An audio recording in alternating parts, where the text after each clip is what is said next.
En este programa se planteará la existencia de una base histórica para una de las mayores narraciones jamás contadas. Moisés es un gigante de la religión mundial. 3 grandes confesiones consideran su historia sagrada. Según la Biblia cristiana, el Corán musulmán y la Torá judía, Dios intervino directamente en la historia a través de este notable profeta. Estas son las cosas que os ordena hacer el Señor. Por medio de Moisés, Dios entregó las tablas de la ley a su mundo. Y hasta el día de hoy, esos 10 mandamientos siguen siendo la base moral de 3 religiones del planeta. La historia de Moisés comienza en su lugar de nacimiento, el delta del Nilo del antiguo Egipto. Los refugiados hebreos huyeron de la sequía en su tierra natal, la Palestina bíblica, y se asentaron aquí.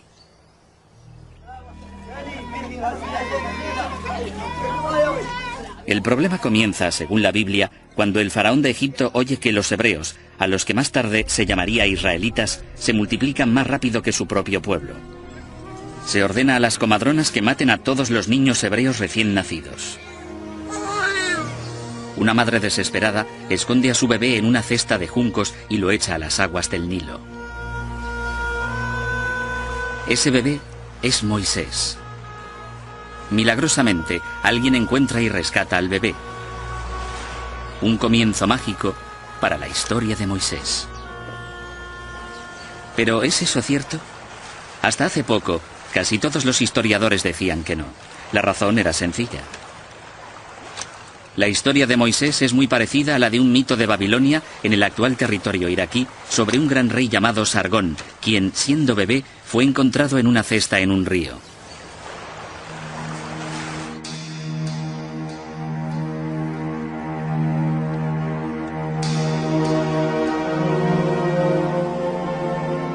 A través de un meticuloso análisis de los textos más primitivos, sabemos que la Biblia se escribió mucho tiempo después de los acontecimientos que describe. Entre los años 600 y 300 a.C., los escribas hebreos se pusieron a recopilar todos los antiguos relatos de su pueblo, transmitidos de generación en generación. ¿Y si los escribas añadieron algo de sal a los antiguos relatos para hacer que la historia fuera más apasionante? ¿Y si inventaron la historia de Moisés, la cesta y el rescate? Sin duda es posible. Sabemos que en el año 587 a.C., los hebreos fueron capturados por los babilónicos y que vivieron en el exilio en Babilonia durante un tiempo. Quizá allí tomaron la leyenda de Sargón y la añadieron a la historia de Moisés al volver alrededor del año 530 a.C. Pero si la historia no procediera de Babilonia, sino de Egipto, eso cambiaría todo. El egiptólogo Jim Hoffmeier estudió la Biblia en la versión original en hebreo para descubrir de dónde procedía realmente la historia. Descubrió que palabras clave como cesta y espadaña no existían en babilónico, la lengua de la leyenda de Sargón. El texto hebreo de la Biblia utiliza en realidad antiguas palabras egipcias. La palabra para la cesta en la que se coloca a Moisés es una palabra egipcia. De hecho, todas las palabras clave de la historia, Nilo, papiro, espadaña y orilla, eran antiguas palabras egipcias. Pero la mayor pista fue mirarle a la cara, el propio nombre de Moisés. Es egipcio y significa uno que ha nacido. Tenemos a numerosos reyes que usan este elemento en su nombre, como Ramsés. El mes de Ramesés es la misma raíz de Moisés. Esto suena muy auténtico. Cuesta creer que a un escriba hebreo, 1000 años después, se le hubiera podido ocurrir una historia con este tipo de palabras. Auténticas palabras egipcias, un auténtico nombre egipcio y un auténtico escenario egipcio. ¿Puede ser verdad este relato rocambolesco? En realidad existen muchas historias de niños a los que se ponía en cestas. Era una antigua forma de abandonar al niño a la voluntad de los dioses. Actualmente la gente coloca a los bebés en cestas y los deja a la puerta de una iglesia. Pero ¿qué hay del extraordinario capítulo siguiente de la historia?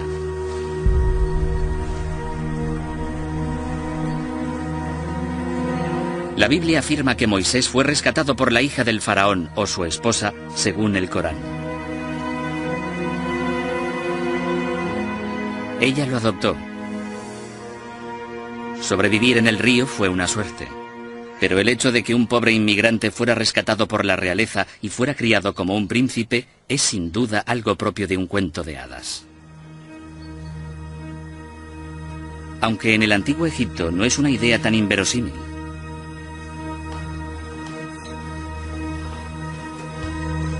Los faraones batían récords. En los palacios había guarderías en las que se educaba a los niños de la realeza.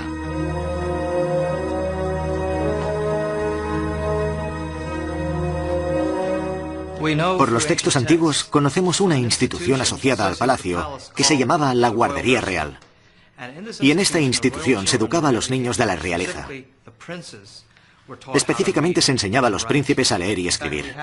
De hecho, tenemos el testimonio de algunos de los escribas que contaban cómo su maestro escriba los golpeaba cuando eran perezosos y se aseguraba de que escribieran bien sus cartas. Pero ¿dónde está la prueba de que el faraón acogiera a Moisés y lo pusiera en una de estas clases? Por supuesto, ahora no tenemos pruebas. Lo interesante es que durante este tiempo también se admitió a niños que no pertenecían a la realeza. Entraron en esta institución hijos de reyes extranjeros para aprender a leer y escribir.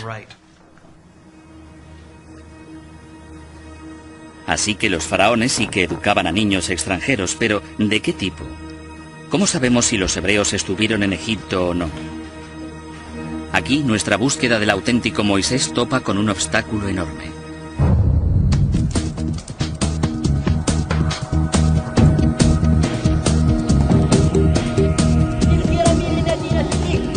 Necesitamos ver si existen pruebas físicas de que los hebreos estuvieran en Egipto.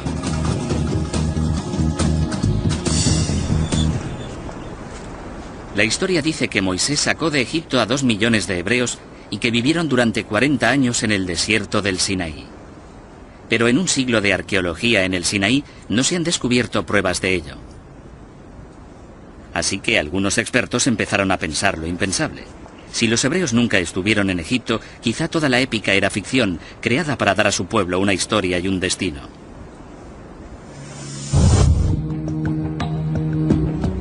De hecho, muchos arqueólogos abandonaron la búsqueda de Moisés. Pero algunos se negaron a rendirse. Su búsqueda pasó a centrarse en el delta, la desembocadura del poderoso Nilo y la parte de Egipto en la que la Biblia dice que se asentaron los hebreos. Peinaron la zona en busca de pruebas de una afirmación muy precisa, la de que se forzó a los hebreos a hacer ladrillos de barro para construir 2 grandes ciudades, Pitón y Ramsés. Si eran grandes ciudades, ¿dónde estaban? Ramsés II fue el mayor faraón de todo el antiguo Egipto. Sus estatuas se encuentran por doquier, así que seguro que se puede encontrar su ciudad.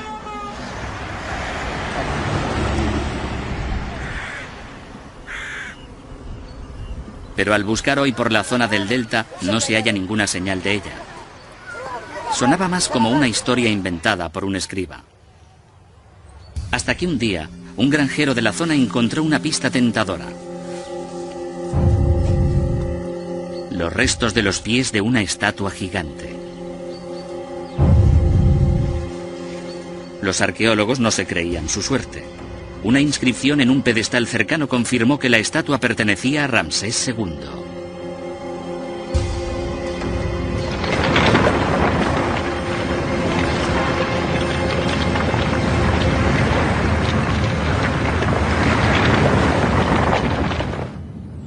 Pero una estatua no hace una ciudad.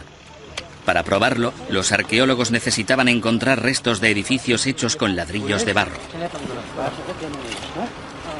En los años 70, diversos equipos de arqueólogos egipcios y alemanes comenzaron a buscar por la zona pruebas de la ciudad perdida de Ramsés. Fueron desenterrando gradualmente restos de casas, templos e incluso palacios. Si realmente esto era una antigua ciudad en su día, habría llevado varias generaciones excavarla. Pero ahora, con la nueva tecnología, los arqueólogos pueden detectar cimientos a mucha profundidad y hacer un mapa de toda una ciudad en cuestión de meses. Ramsés II fue un constructor prolífico, así que gracias a los templos y palacios que sobreviven en otras partes de Egipto, tenemos una idea acertada de qué aspecto tenía la ciudad. Fue una de las mayores ciudades del antiguo Egipto. Se construyó en torno al año 1250 a.C. Vivieron allí 20.000 egipcios.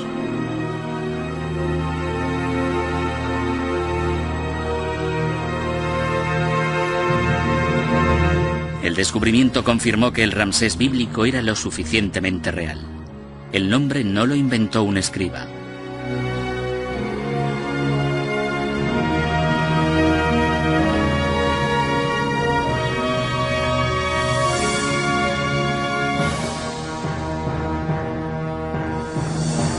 Pero, ¿fueron realmente esclavos hebreos quienes construyeron esta ciudad?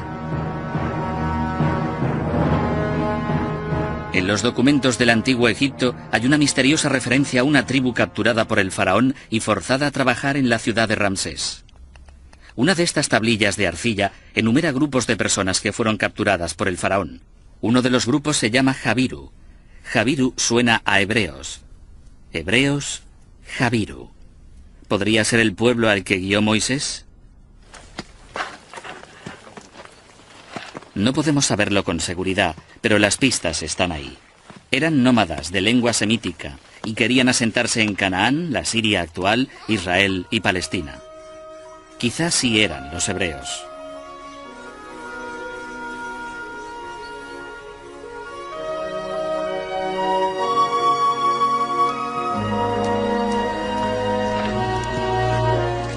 Una vez que los expertos demostraron que en Egipto había vivido un pueblo judío o semítico, empezó a mejorar el panorama para Moisés.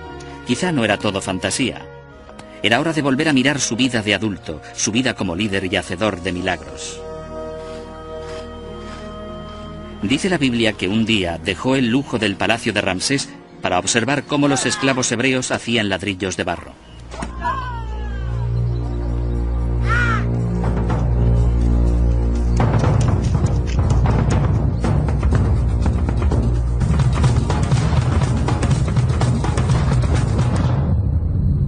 En un estallido de ira ante las crueldades diarias que soportaban los hebreos, Moisés pasó de príncipe mimado a criminal perseguido. Le esperaba la pena de muerte si lo cogían. Al huir de Egipto, Moisés se dirigió a Midian, limítrofe con Arabia.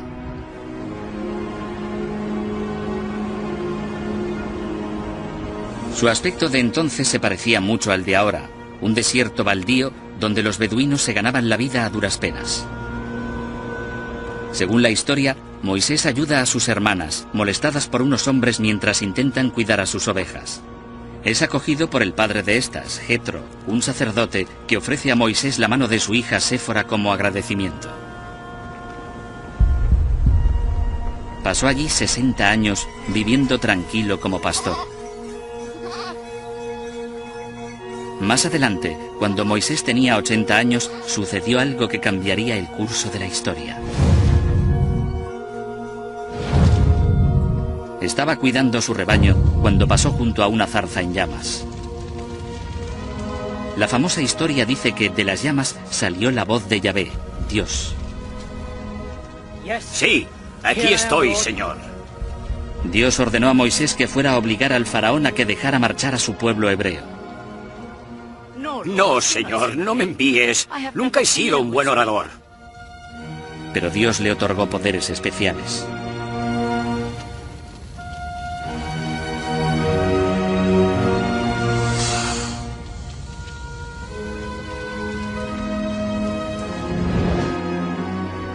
Quizá Moisés sí oyó la voz de Dios.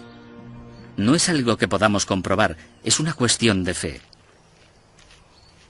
Pero Clinton Bailey, destacado experto en las tribus nómadas beduinas que viven ahora en la península del Sinaí, cree que tal experiencia en el desierto es perfectamente plausible. Si tienes que sobrevivir aquí con este calor y esta desolación, estás más cerca de Dios. He visto a los beduinos rezando solos en medio del desierto.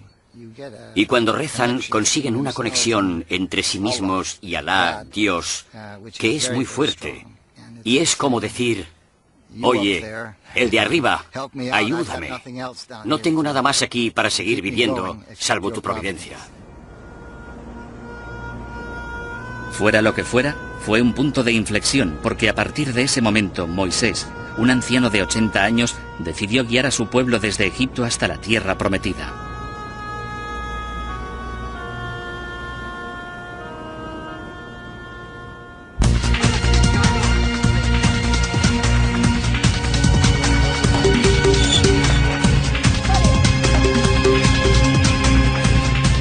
Lo que ocurrió después, según la Biblia, se ha convertido en un pilar de la fe judía. Bendito sea, Señor nuestro Dios, Rey del universo, Creador. Dios, por medio de Moisés, desató 10 plagas terribles sobre los egipcios, acontecimiento conmemorado por los judíos durante la fiesta anual de la Pascua. Primero, el Nilo se convirtió en sangre, los peces murieron y el río apestaba. Nadie se atrevía a acercarse y no digamos a beber. Moisés volvió a ver al faraón, pero volvió a negarse a que se marcharan los hebreos. La Biblia dice que Egipto se vio azotado por plagas de insectos, ranas, ganado muerto, langosta, úlceras, granizo y oscuridad. El faraón se negó obstinadamente a dejar que se fueran, así que Moisés infligió una última plaga terrible.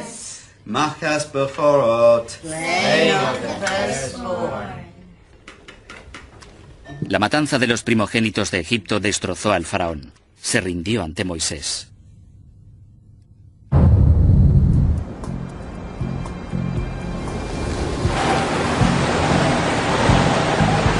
En la Biblia esas plagas eran acciones divinas por medio de la naturaleza. ¿Existen pruebas de acontecimientos naturales tan espectaculares? Este es el río Neuse, en New Bern, Carolina del Norte, lugar de un desastre medioambiental increíblemente parecido a algunas de las plagas de Egipto. Una mañana de verano de 1991, los residentes de New Bern descubrieron al despertar que, al igual que en la Biblia, parecía que las aguas de su río se habían convertido en sangre. ¿La causa? Peces moribundos. En los últimos 10 años hemos perdido más de 1.000 millones de peces. Este río llegó a volverse del color de la sangre. Pero quedaban cosas peores por llegar. A los nadadores e incluso a la gente que trabajaba cerca del río les comenzaron a salir llagas en brazos y piernas. Al igual que los peces, la gente estaba enfermando. Les estaban saliendo llagas en el cuerpo, las mismas llagas que a los peces. Echará sobre nosotros la enfermedad y la guerra. Peces muertos, ríos rojos como la sangre, pústulas y llagas. La gente usaba la palabra bíblica para describir la catástrofe. La causa de todo era una mutación genética en un microorganismo marino llamado Fiesteria.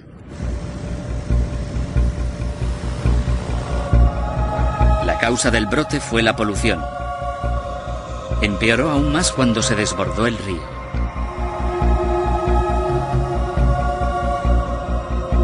Hay miles de granjas de cerdos a lo largo del río. Los cerdos producen decenas de millones de litros de residuos y parte de ellos van a parar al río.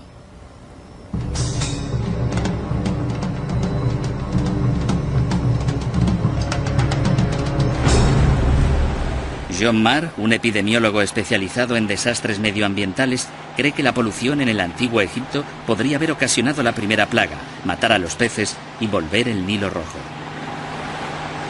Esa misma polución podría también haber llevado a millones de ranas a tierra, la segunda plaga. Si te niegas, cubriré Egipto de ranas. En tierra, las ranas morirían, provocando una explosión de moscas y piojos, la tercera y cuarta plagas. Cuando los peces hubieron muerto y las ranas también, pudo haber poblaciones de insectos que criaran y pudieran transmitir enfermedades virales a la población equina, así como al ganado, matándolos. El ganado muerto fue la quinta plaga. Algún insecto como la mosca de los establos podría haber picado a humanos provocando la sexta plaga, la de las úlceras y ampollas. El organismo de la Fiesteria podría haber desencadenado las primeras 6 plagas, pero ¿qué hay de las otras? El granizo y la oscuridad, por ejemplo. 10 años antes, Estados Unidos fue azotado por otro desastre, esta vez en el noroeste. Murió ganado, los humanos se enfermaron y, lo más importante, hubo granizo y oscuridad. Parecían igual que las plagas bíblicas. Fue una secuencia de acontecimientos devastadores, y todo el mundo sabía qué lo había provocado.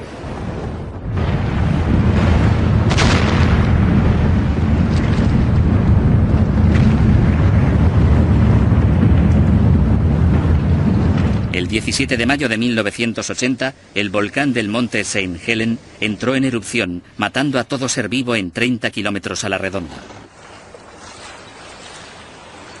Charlie Crisafulli, un ecologista del Servicio Forestal de Estados Unidos, lo recuerda vivamente. Una columna de cenizas comenzó a elevarse hacia la atmósfera e hizo de cubierta durante 2 semanas en más de 100 kilómetros a la redonda, convirtiendo el día en noche. Las primeras cenizas comenzaron a descender y sumieron todo en la oscuridad.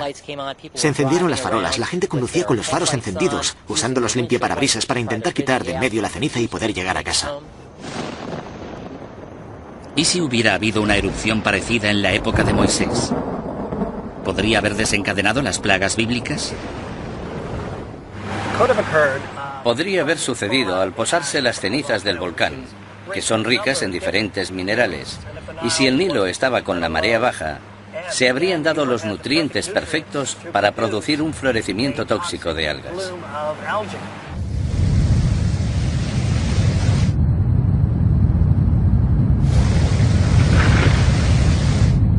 Cenizas volcánicas, polución, fiesteria...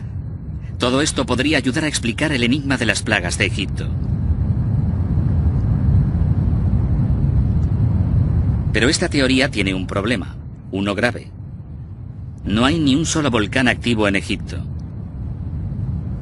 ¿Fin de la historia? No exactamente. 500 millas marinas al noroeste del delta está la madre de todos los volcanes.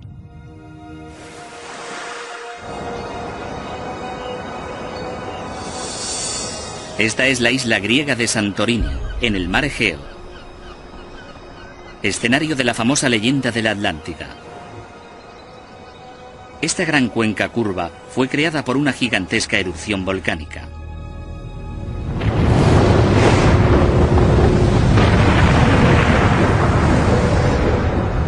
Fue una de las mayores explosiones de los últimos 10.000 años.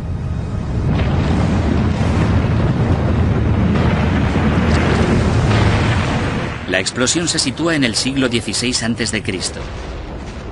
¿Pero pudo haber afectado a Egipto, 500 millas marinas al sureste? ¿Cuál era la dirección del viento en aquel día fatídico? Sureste, hacia Egipto. Todo esto salió a la luz al recoger muestras de la ceniza de Santorini del lecho marino. Las mayores concentraciones se encontraban en dirección al delta del Nilo. Aún así, eso no probó que la ceniza hubiera llegado a Egipto y hubiera caído sobre el delta.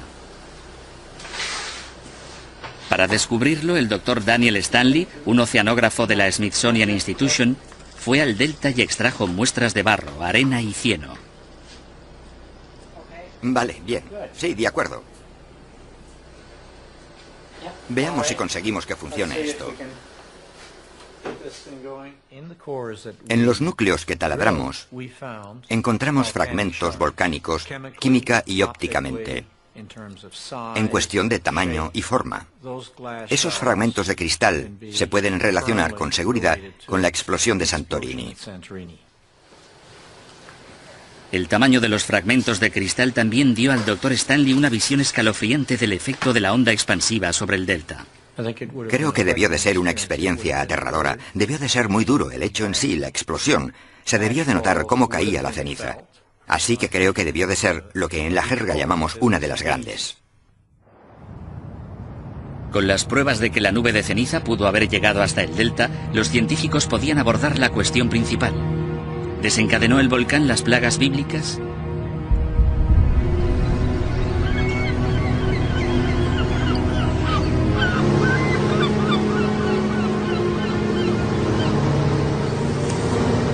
Según Mike Rampino, simulador de climas, la única forma de descubrirlo era simular los efectos climáticos de la onda expansiva de Santorini.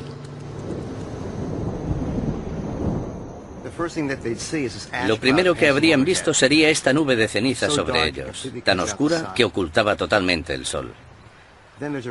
Luego una lluvia de cenizas desde el cielo, desde la nube, seguida del tipo de tiempo extraño que hay tras las erupciones volcánicas. Relámpagos, quizá oscuridad.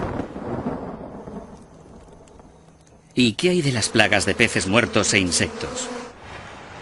Si nos centramos en la zona de Egipto, estos resultados son nuevos. Vemos que hay sequía, una disminución de las precipitaciones en las partes altas de las fuentes del Nilo. Y el flujo del Nilo sería menor. Al bajar el nivel del río, las aguas comenzaron a estancarse. Con el río contaminado y la lluvia de minerales venenosos procedentes de la nube de ceniza, el Nilo se convirtió en un cóctel mortal. Las condiciones eran propicias para un brote de plagas.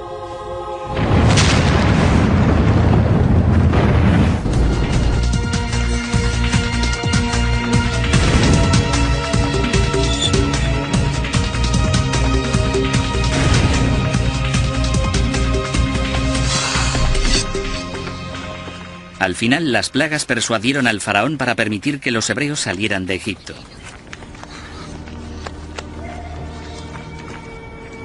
Y así comienza uno de los movimientos humanos más famosos de la historia, el Éxodo.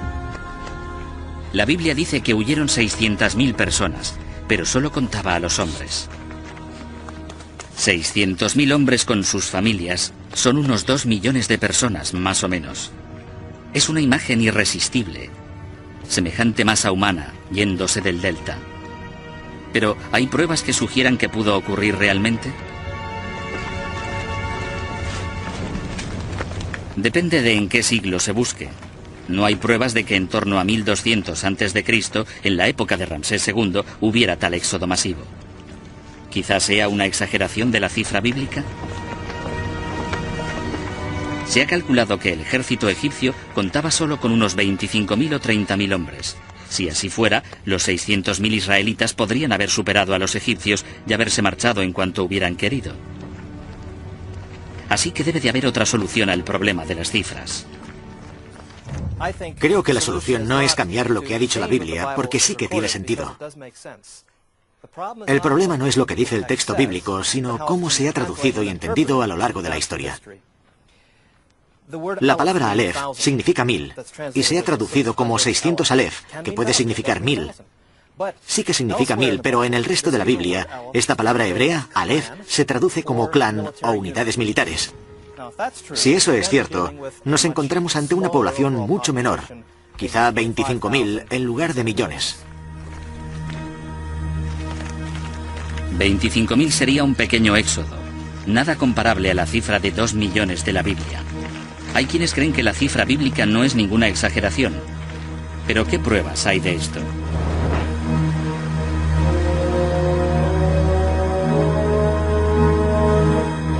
Las pistas de un éxodo mucho mayor aparecieron cerca de la ciudad de Ramsés, cuando un equipo de arqueólogos austríacos desenterraron otra ciudad, 300 años más antigua, llamada Avaris.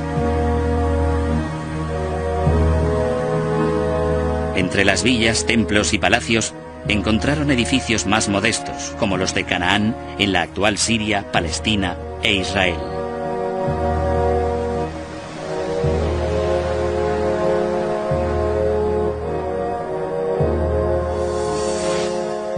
Encontraron sepulturas parecidas a esta reconstrucción que claramente no eran egipcias.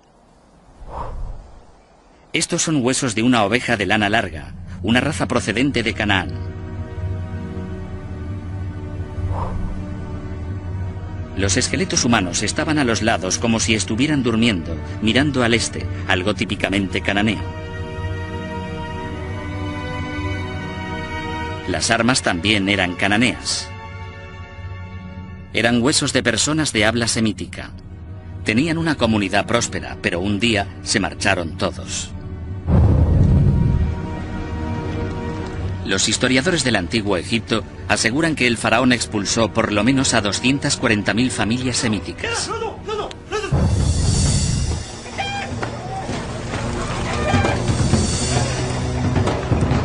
Viene a ser 1 millón de personas, una cifra mucho más cercana a la cifra bíblica.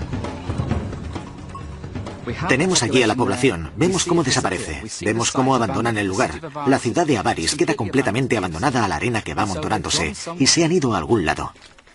Los israelitas quedan liberados de su esclavitud de alguna manera y dejan Avaris rumbo al Sinaí. Los datos arqueológicos y la historia bíblica sí coinciden en esta época.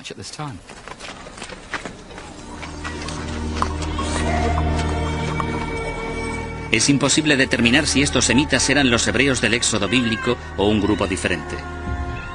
Pero un éxodo de estas características sería coherente con una parte de la historia especialmente desconcertante.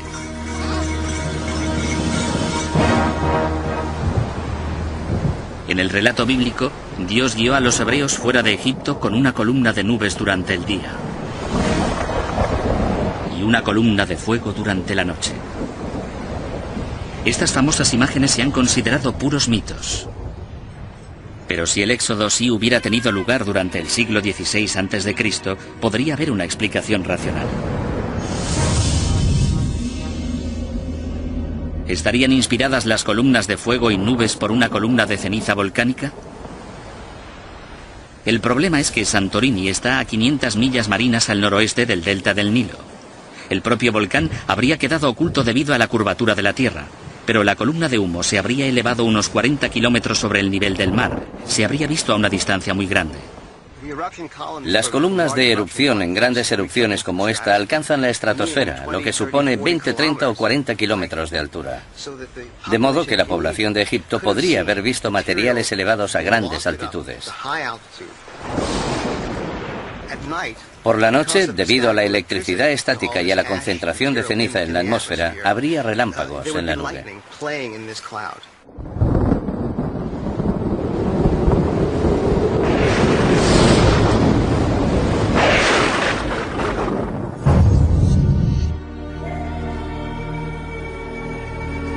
La imagen que describe la Biblia del Éxodo encaja sorprendentemente bien con los hechos históricos.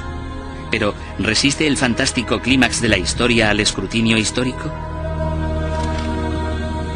La Biblia nos dice que cuando los hebreos se fueron de Egipto, el faraón cambió de opinión sobre haberles dejado marchar.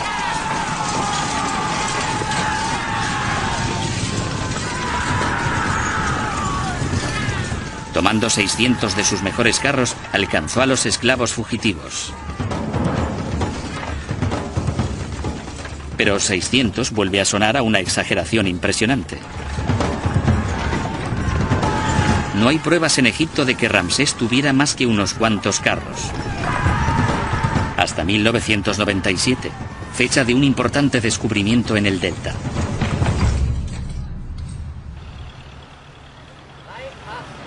En Cantir, lugar donde se encuentra el yacimiento de la ciudad de Ramsés II, unos arqueólogos alemanes desenterraron los cimientos de un antiguo edificio. Allí encontraron enterrado esto, un tapacubos de un carro. Un carro solo no hace un ejército, así que continuaron excavando. El gran descubrimiento fue encontrar piedras de amarre para dejar atados a los caballos.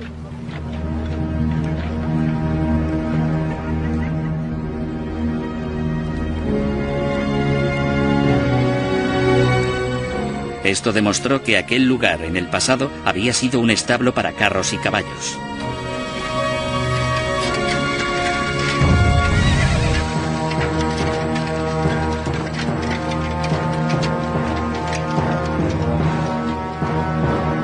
Las inscripciones y la cerámica confirmaron que habían encontrado el centro neurálgico de la concentración de carros de Ramsés II, un recinto de vanguardia para su armamento militar.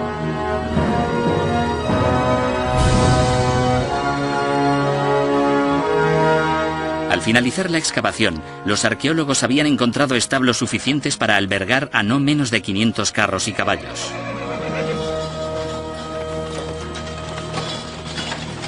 Lo que confirma que el faraón bien pudo haber reunido un fuerte contingente de 600 carros que, según la Biblia, fueron directos al desastre.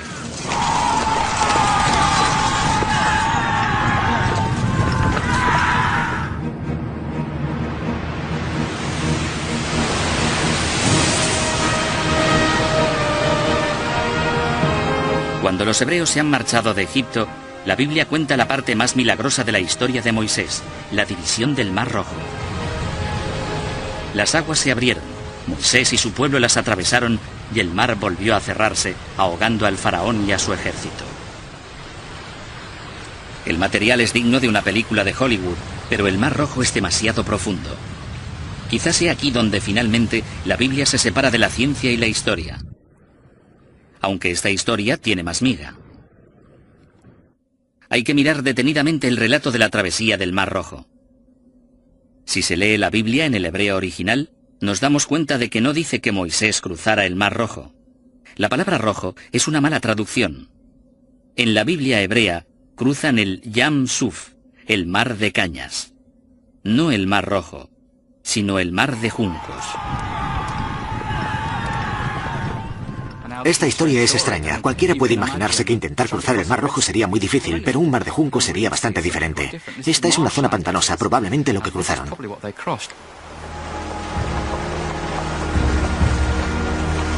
Ahora las nuevas Biblias usan la traducción correcta. Así que, ¿dónde está ese mar de juncos? Los textos del antiguo Egipto mencionan una zona llamada Pazufi, que significa los juncos. Gracias a las fotografías por satélite, hemos descubierto enormes depresiones en la parte este del delta entre el Sinaí y la zona de cultivos. Estas depresiones fueron en su día regiones pantanosas. Y ese es el lugar que la Biblia llama Mar de Juncos y los egipcios Pa-Zufi, los juncos. Pero que el agua volviera y se llevara todos estos carros y soldados parece muy poco probable. ¿Podría ser posible? El texto auténtico nos dice que sopló un viento del este que empujó las aguas a un lado, y si se habla de un pantano de juncos poco profundo, o quizá de unos 2 o 3 metros de agua como máximo, es físicamente posible. De hecho, se ha visto en los últimos 100 años. La gente ha visto en estas zonas, en estos pantanales, cómo el agua era empujada hacia un lado. El ejército egipcio no quedaría completamente diezmado, pero por lo que respecta a los israelitas, fue una épica salvación divina.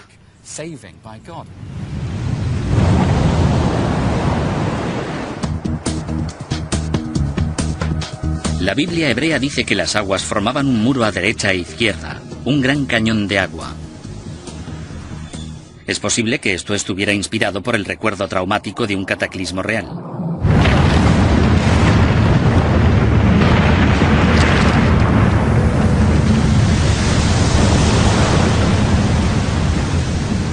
Volviendo a Santorini, las simulaciones por ordenador de la enorme erupción muestran que la convulsión de la isla habría desencadenado un gran tsunami, una ola de 180 metros de altura que se moviera a una velocidad de 640 kilómetros por hora.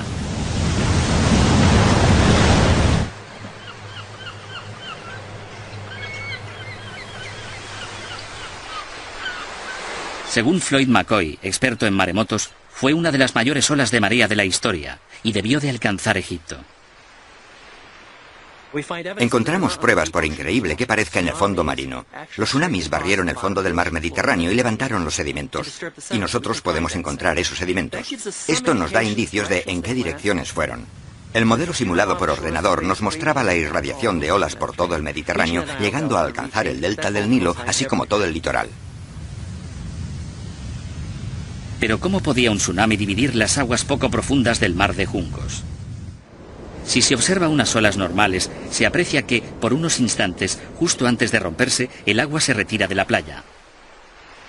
Un gran tsunami retiraría el agua de la playa y de los ríos y lagos conectados, dejando tierra seca hasta 2 horas. Tiempo suficiente para que la gente la atravesase caminando. Pero nadie que persiguiera a los hebreos habría tenido tanta suerte. Para cuando llegara al delta, la ola habría disminuido de 180 metros a 1,80 m, y los expertos creen que habría tenido una longitud de 160 kilómetros. Deberíamos pensar en una ola de 2 metros que cambia rápidamente en 2 metros el nivel del mar por toda la costa, y eso puede desplazarse varios kilómetros tierra adentro. Al desplazarse tierra adentro, por ríos y canales, el tsunami ganaría energía. Su fuerza totalmente destructiva fácilmente podría ahogar a un ejército.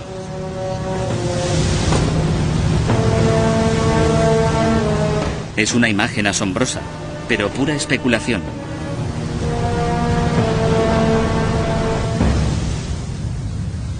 En 1994, la isla filipina de Mindoro se vio afectada por un tsunami y un terremoto. El terremoto provocó una grieta enorme en el fondo de un lago a más de 1,5 kilómetros tierra adentro. Un testigo ocular sintió un temblor y dijo que de pronto vio cómo el agua del centro del lago caía hacia adentro como una cascada.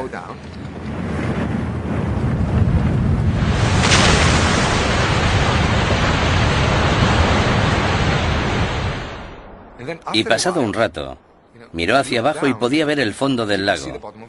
Y sus palabras exactas fueron: pensé que podía cruzarlo a pie. 1,5 kilómetros río abajo, en la desembocadura del río había una enorme barcaza de 6.000 toneladas.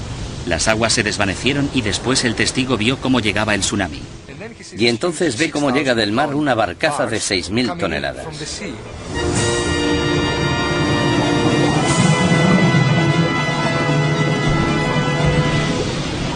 El gran tsunami que azotó el delta del Nilo era 1000 veces más devastador que el de Filipinas. Se habría recordado a lo largo de varias generaciones.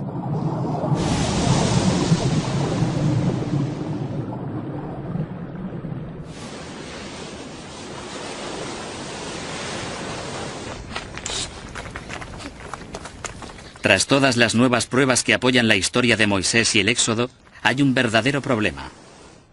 Algunas de las mejores pruebas datan de en torno al año 1500 a.C. Algunas son más de 300 años después. Sencillamente, las fechas no cuadran, aunque quizá no tengamos que elegir una de ellas. Tal vez hemos estado condicionados a ver el Éxodo como un único acontecimiento dramático, pero quizá hubo más de un Éxodo.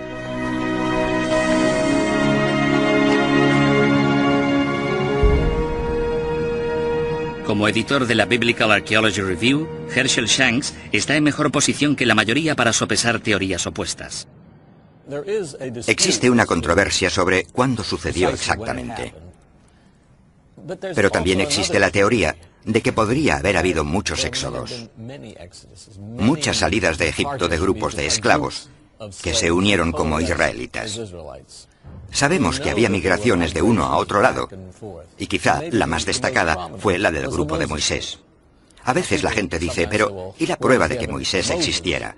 No tenemos pruebas directas de la existencia de Moisés, pero sabemos que cuando se fueron los israelitas, debían de tener algún tipo de líder. Si no se llamaba Moisés, tendría otro nombre.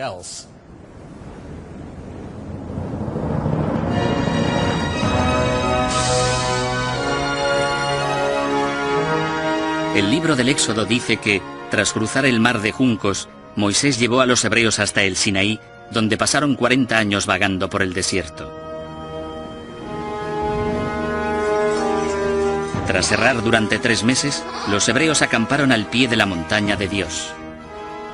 En la montaña, Dios se le apareció a Moisés y cambió la vida de todos. Estas son las cosas que os ordena hacer el Señor. Los 10 mandamientos se han fijado en nuestra conciencia. Pero, ¿hay pruebas para esta parte de la historia? Es irónico que tengamos tantas pruebas circunstanciales de partes importantes de la vida de Moisés, pero que no tengamos ninguna prueba de los 10 mandamientos, que son la parte de su legado que más perdura.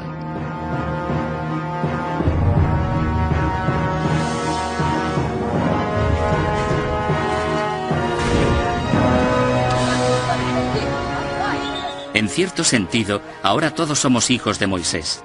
Incluso hoy en todos los continentes, la gente que no sabe nada de Moisés sabe al menos algo sobre los 10 mandamientos. Han sido el cimiento de todas las civilizaciones occidentales y de Oriente Próximo y siguen siendo la base moral para 2/3 de la población mundial.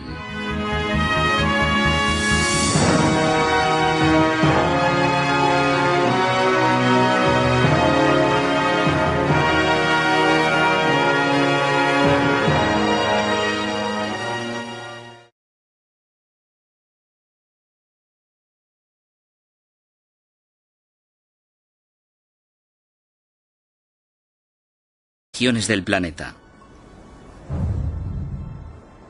La historia de Moisés comienza en su lugar de nacimiento, el delta del Nilo del antiguo Egipto. Los refugiados hebreos huyeron de la sequía en su tierra natal, la Palestina bíblica, y se asentaron aquí.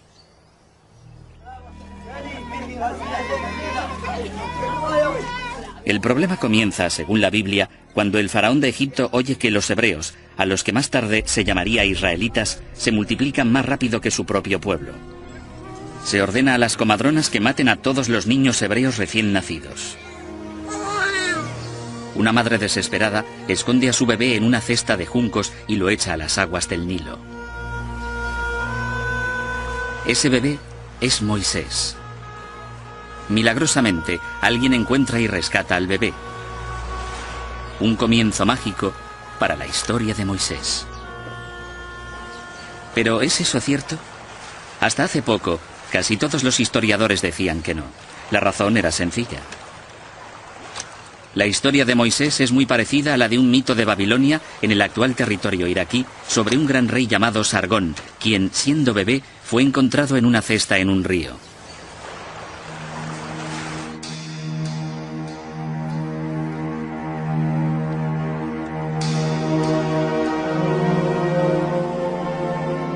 A través de un meticuloso análisis de los textos más primitivos, sabemos que la Biblia se escribió mucho tiempo después de los acontecimientos que describe. Entre los años 600 y 300 a.C., los escribas hebreos se pusieron a recopilar todos los antiguos relatos de su pueblo, transmitidos de generación en generación. ¿Y si los escribas añadieron algo de sal a los antiguos relatos para hacer que la historia fuera más apasionante? ¿Y si inventaron la historia de Moisés, la cesta y el rescate? Sin duda es posible. Sabemos que en el año 587 a.C., los hebreos fueron capturados por los babilónicos y que vivieron en el exilio en Babilonia durante un tiempo. Quizá allí tomaron la leyenda de Sargón y la añadieron a la historia de Moisés al volver alrededor del año 530 a.C. Pero si la historia no procediera de Babilonia, sino de Egipto, eso cambiaría todo. El egiptólogo Jim Hofmaier estudió la Biblia en la versión original en hebreo para descubrir de dónde procedía realmente la historia. Descubrió que palabras clave como cesta y espadaña no existían en babilónico, la lengua de la leyenda de Sargón. El texto hebreo de la Biblia utiliza en realidad antiguas palabras egipcias. La palabra para la cesta en la que se coloca a Moisés es una palabra egipcia. De hecho, todas las palabras clave de la historia, Nilo, papiro, espadaña y orilla, eran antiguas palabras egipcias. Pero la mayor pista fue mirarle a la cara, el propio nombre de Moisés. Es egipcio y significa uno que ha nacido. Tenemos a numerosos reyes que usan este elemento en su nombre, como Ramsés. El mes de Ramesés es la misma raíz de Moisés. Esto suena muy auténtico. Cuesta creer que a un escriba hebreo, 1000 años después, se le hubiera podido ocurrir una historia con este tipo de palabras. Auténticas palabras egipcias, un auténtico nombre egipcio y un auténtico escenario egipcio. ¿Puede ser verdad este relato rocambolesco? En realidad existen muchas historias de niños a los que se ponía en cestas. Era una antigua forma de abandonar al niño a la voluntad.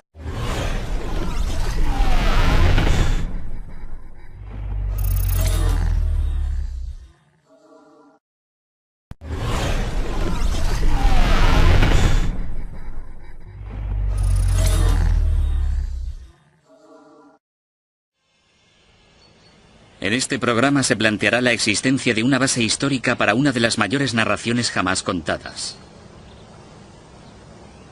Moisés es un gigante de la religión mundial. 3 grandes confesiones consideran su historia sagrada. Según la Biblia cristiana, el Corán musulmán y la Torá judía, Dios intervino directamente en la historia a través de este notable profeta. Estas son las cosas que os ordena hacer el Señor. Por medio de Moisés, Dios entregó las tablas de la ley a su mundo. Y hasta el día de hoy, esos 10 mandamientos siguen siendo la base moral de 3 religiones.